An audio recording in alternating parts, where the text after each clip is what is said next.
Welcome to the Survivor to Thriver show with your happiness expert, Samia Bano.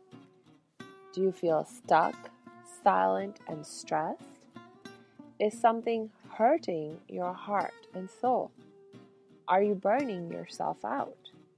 If so, you are in the right place because this is the podcast people from all over the world join in to learn exactly how to stop suffering and start living with inner peace and joy. Let's get started. Hey, last episode, we left things off at a very critical point in the story that I was sharing with you. We're talking about our need to practice forgiveness, right? If we are going to achieve unconditional love and acceptance of ourselves, then we must learn to forgive ourselves for those things that we may be blaming and judging ourselves for. And the thing is that sometimes what we may find ourselves doing, that something that I certainly did, was that when I could no longer bear all the sense of blame and judgment and shame and guilt that I was subjecting myself to, I switched the target of all that negative thinking and negative feeling. And I began to target the person who had sexually abused me as a child with all the hate and anger and the blame and the judgment that I felt. And this is not an uncommon phenomenon, okay? But the problem with it is that it is at best only a temporary or short-term strategy in terms of its effectiveness. In the long term, it's not going to allow you to achieve the kind of inner peace and joy that you need and that you want, because the fundamental problem has not been solved, right? It's like you've shifted the blame and judgment to somebody else, but you're still carrying that negative emotion, that negative feeling. You're still stuck in those negative ways of thinking and blaming and judging, right? So even though you may have shifted the blame onto someone else in this particular instance, guess what? You're going to find other reasons to blame and judge yourself in the future, right? And even if you, let's say, continue to blame other people for anything that may go wrong in your life, why? You're still continuing to hold on to all that negativity and those fundamentally negative habits of blame and judgment, right? And they interfere with your ability to experience inner peace and joy and happiness in your life. So ultimately, your solution does not lie in shifting the blame onto someone else. It lies in practicing forgiveness so that you can truly let go of all that negativity. Now, the good news also is that even if you, like me, have been shifting the blame and the shame and the guilt and the negativity onto someone else,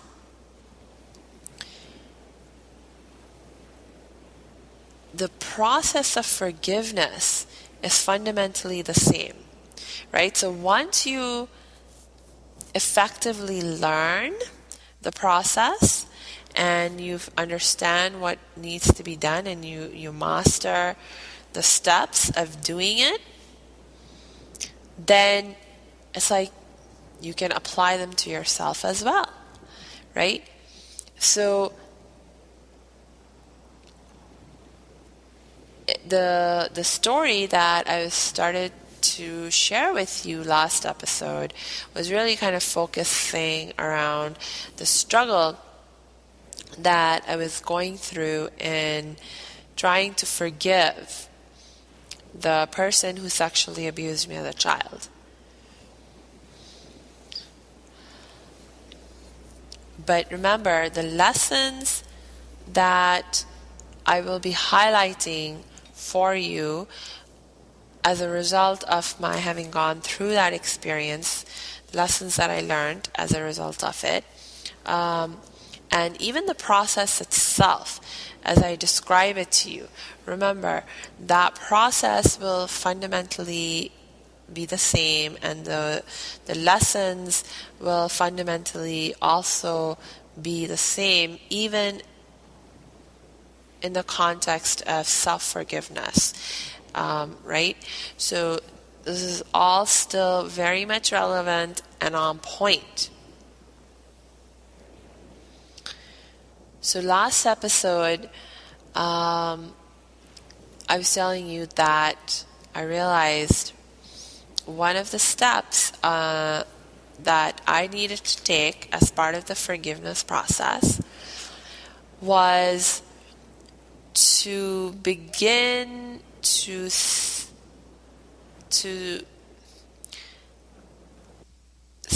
things, or at least make an effort, like make a real honest effort to step into my abuser's shoes in terms of trying to understand his perspective. What was he thinking? What was he feeling? What was he needing and wanting that led him to act in the way that he did? Because it was a question that really was bothering me. It was on my mind and it bothered me. It kept coming up for me. It's like, why did he do this to me? Why did this happen to me? And I found myself really struggling, because my sense of anger and hatred was so intense that I really couldn't think of anything that might explain his behavior. It's like there's nothing that justifies somebody abusing a child. Nothing can explain it. So it was like, got a little stuck there. But I didn't give up. I kept working on trying to figure out the answer to this question, trying to gain this empathetic perspective. And eventually, I came out with an explanation. And that explanation was that he was sick. That this person, there was something wrong with him. He was sick, and because he was sick, he couldn't think right, and he did what he did. Now, the interesting thing was that as I thought about him being sick, it actually made me feel kind of disgusted with him, right? And it's like, keep me away from this person. I do not want anything to do with him. He's sick. So, on the one hand, it was kind of like not much of an explanation, not a very effective, attempt at taking an empathetic perspective, but it was literally the best that I could do at that time. And at least for the moment, it sort of, kind of satisfied me. So I could move on, at least for the moment, right? You can compare this to, let's say you hear about some tragedy in the news, right? Like, let's say you hear in the news that, there's a gunman who went into a school and, just started shooting and killed like so many students and teachers. And when we hear about these tragedies, we think to ourselves, wow, I mean, this is just so senseless. Like, and we may find ourselves really struggling to make any kind of sense with it. And so one of the ways that we sort of make sense of it, that allows us to kind of move on, is to think that that person's just crazy. There's something wrong with them. They're insane. There's something not right. And even though that's not much of an explanation, it's sort of like, okay, well, in a sort of kind of twisted way, it makes some sense. It's like, if someone's crazy, if someone's insane, then their actions are not supposed to make sense. They're crazy, they're insane, right? And so it's like, okay, well, that's not necessarily a very deep explanation. But whatever. It's like a psychological phenomenon, that we oftentimes engage in to help us to move on when something is really difficult for us to understand in other people's behaviors. So that's kind of like what happened with me. So at least temporarily, I was able to sort of let go of my obsession with that question and with that idea of why did he do this to me, and just kind of move on. Now, when you're talking about the forgiveness process, it's like a process, right? And especially when you're dealing with a deeply ingrained trauma, or a multi-layered, multi-level trauma which has impacted your life in many different ways at many different levels. And certainly the trauma of child sexual abuse that I went through was this kind of trauma. It doesn't just go away, right? So just because I make this one attempt and even reach a certain level of resolution in this particular instance, doesn't mean that it's just going to go away, right? And that I'm going to forget about it. And, on the contrary, you see, it's like, because it's a complex situation, that is impacting my life in so many different ways, at so many different levels, the issue comes up again and again, right? So I resolved it to some extent in a certain context, but then something else happens. It's a different context, a different scenario, but the memories are triggered, and, those old patterns of blaming and judging and the anger and the hatred, they're re-triggered, they come back up again, right? So now you have to deal with them again. And it's like, okay, so now I have to go back and go through the forgiveness process again, right? And this is, by the way, a very, like I was saying, a very normal part of the experience when you're going through the forgiveness process, okay? Now, the interesting thing was that as I continued to go through this process over time, this idea of he was sick kind of stayed with me as an explanation that I kept coming back to. But the interesting thing that happened was that my underlying feeling and underlying understanding of what that meant and how I related to this idea of he was sick began to shift and change. So I got to a certain point in my healing process. I'm going through this forgiveness process and thinking about, well, what could he have been thinking, feeling, needing, wanting that led him to act like this? And again, the idea that he was sick comes to my mind. But now, when I think he's sick, I actually feel kind of sorry for him.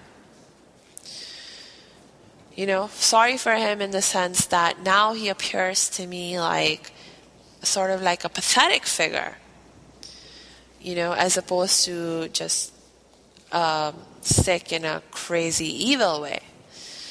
Now he looks like a figure to be felt sorry for, like, because he's just so pathetic and weak and like that kind of thing. Now, when I experienced that shift, it actually helped me to feel less angry, and it helped me to feel less hateful, and it helped me to feel less resentful. But it was still not a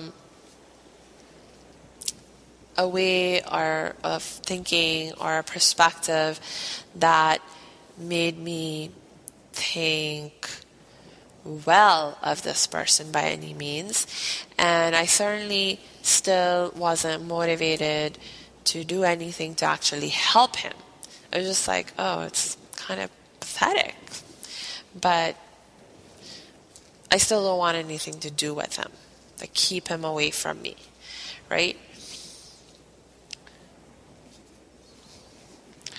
And so it's like, okay, continuing to live my life, continuing to go through the process. It's like, happening again, like, right? Continuing to peel off the layers of this onion, of forgiveness. And this idea of he's sick, continues to stay with me, keeps coming up again and again in my mind. As an explanation for what happened, what he did, why he did it. But then I noticed there was another major shift that happened in my understanding of this concept and how I was relating to it. And this was actually this next big shift that I noticed. It actually happened fairly recently, about 3-4 years ago. I remember there was this one particular day when I was sitting down in prayer, and I was actually praying for myself, and I was actually feeling really, really great. I was experiencing a deep, deep sense of inner peace and contentment, and just a sense of great fulfillment, and just a great sense of gratitude for my life, and everything that I learned in my life, and everything that I had grown into being and experiencing in my life. And of course, as I thought about how I'd grown and everything that I learned in my life, I began to think about how much of it was triggered by that incident, that one experience of my life, that experience of being a survivor of child sexual abuse. And how much like meaning and purpose I had been able to find in my life as a result of the journey that I'd been on, the journey of healing that I'd been on in the aftermath of experiencing that abuse. And as I thought about that, I just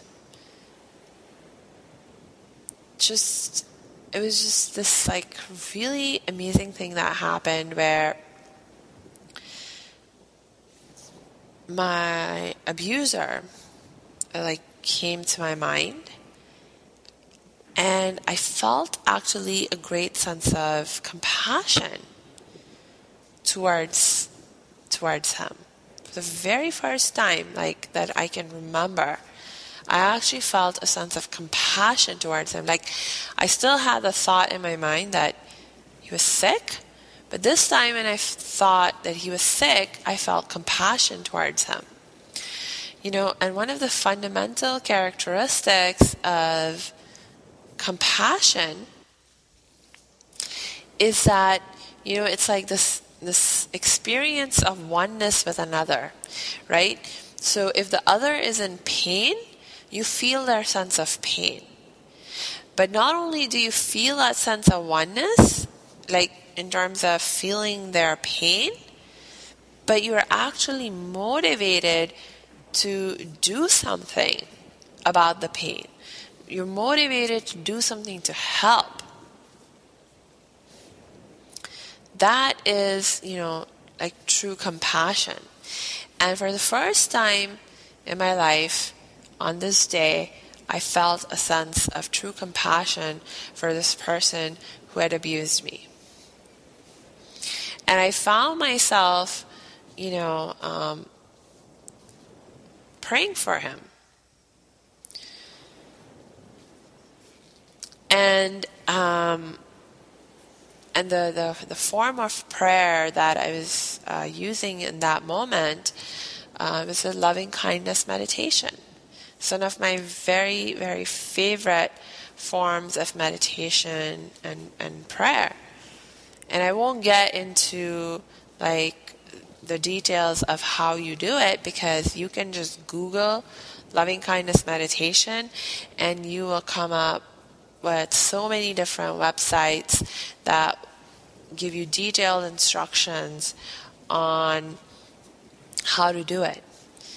But that's exactly what I found myself doing. So one of the key steps in the process of the loving kindness meditation is that when you think of the person that you have negative feelings towards, that you're in conflict with, that you pray for them, that you wish them well.